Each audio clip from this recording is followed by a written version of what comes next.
Hello, good evening, everyone. So now it's our sign language session. Okay, so our class. So ato ang ihisgutan karon about how you will going to introduce yourself to our deaf community.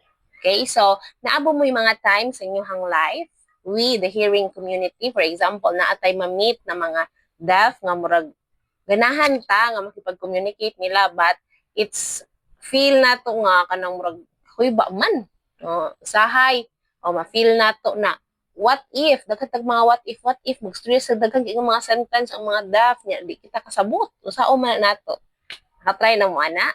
So if you have that experience or na-feel na ninyo before, so I am here to tell you nga you don't need to be scared or ma-nervous or ma-worry ka mo if na ay mga deaf nga community nga ganahan makipag-talk or mag-ask og help from you. So, we need our help if, for example, sa communication for the accessibility.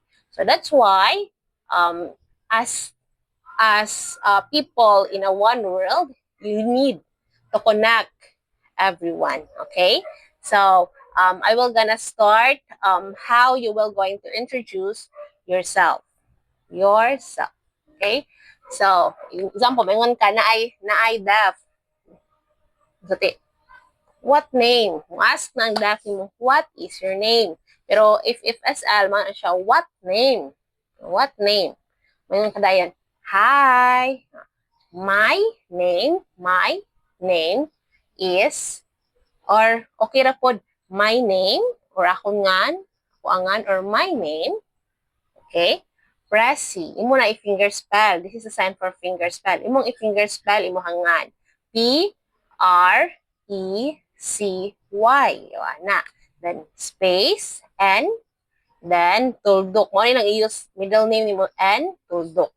Then, my family name is, this is a sign for family, or last name. Family name is A, and like that. So, imo nang i-finger spell sila ha imuhang name. Then, mag-ask sila out ng hi. Okay, mo-introduce po ng mga deaf.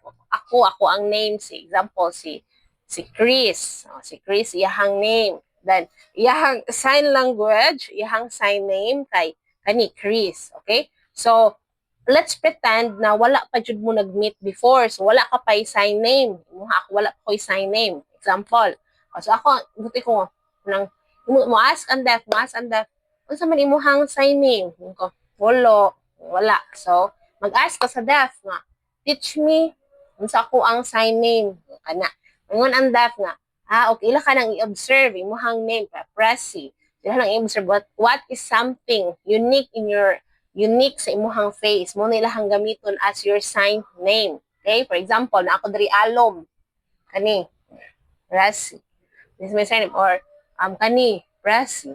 Na, mo ni mga sign name. So, next time, na kay deaf nga makamit, o mag-ask na pod ka, mag-introduce na pod ka, hi, my name is Pressy. This is my sign name. Kana. So, dili na kinahanglan nga mo tawagin, oy, Pressy, mag-point, finger spell pa sila talim dili. Ano sila, huy, Pressy, hi, Pressy.